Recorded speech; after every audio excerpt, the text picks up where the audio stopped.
Today you'll be introduced to the tools of an electrophysiologist. This Nintendo-looking device here is called an oscilloscope, specifically a cathode ray oscilloscope. It allows you to see transitory electrical events such as a nerve cell action potential. Each of these events is characterized by a changing voltage over time.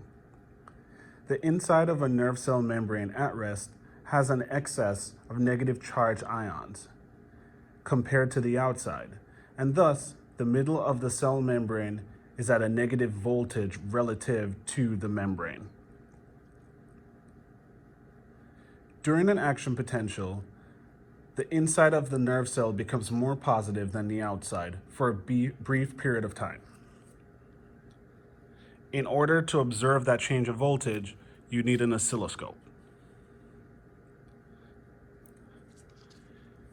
Here is a stimulator. It provides a series of electrical pulses for the stimulation of a nerve cell or a muscle. The pulses are square waves which seem to look like a box on the oscilloscope screen. Today, the output of the stimulator will be connected to the input of channel 1 of the oscilloscope. The pulses delivered by the stimulator and thus displayed on the oscilloscope screen should look like a square box. The first thing we'll do today is show you how to set up the stimulator and the oscilloscope to a circuit. This circuit is going to mimic a neuron and its membrane.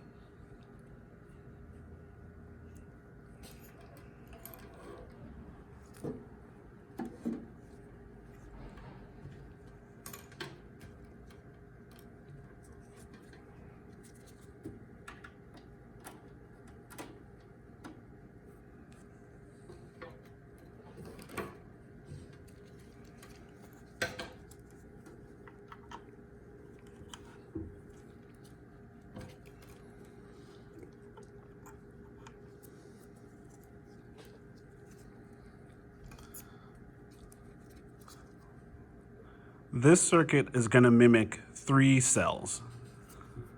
The first cell is going to be found on the right side here. The second cell is labeled A. One section is going to be outside the cell, and this other section is mimicking taking a recording from inside that same cell.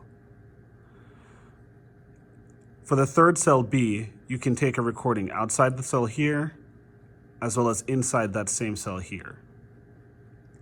For the first experiment, we will measure how current changes down the length of an action potential. We have an input area here, as well as a ground.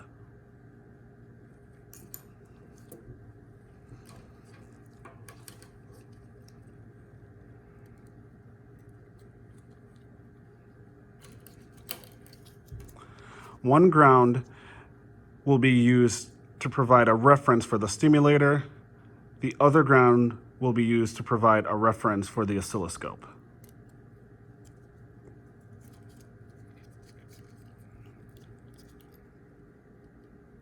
This input is mimicking an injection of current into that cell. This is mimicking a recording from inside the cell, looking at that change in voltage. These clips are called IC clips. They allow you to connect to the circuit without any risk of touching the adjacent section. So I'm going to connect the circuit to the oscilloscope through channel 1. We're going to turn on the stimulator, and then we're going to look at how observations would be made on the oscilloscope.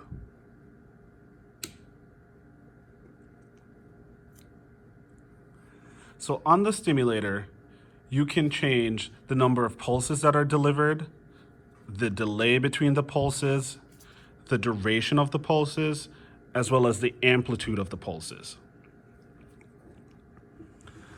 The oscilloscope is just a record of what is sent via the stimulator. So what you should be able to see are little waves on the screen.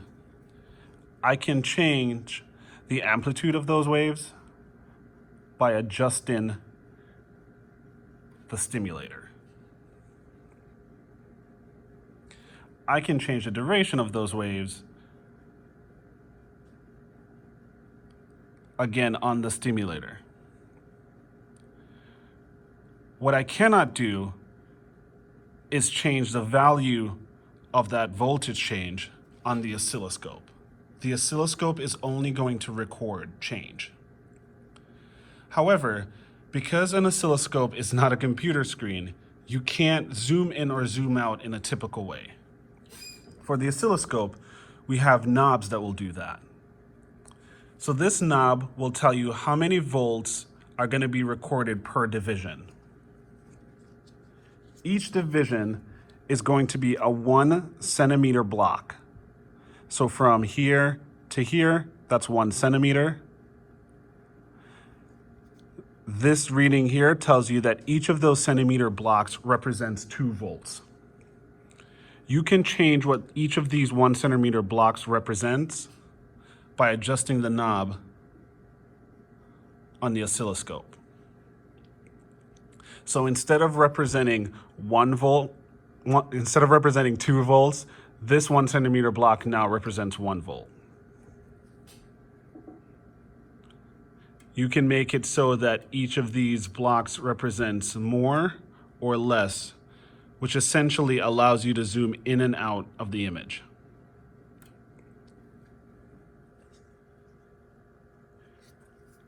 So changing the volt by division is essentially just changing the zoom on the y-axis. You can do the same by changing the zoom on the x-axis being time. And you can zoom in and out. And this display will tell you what each of these 1 centimeter divisions on the x-axis will represent at different zoom.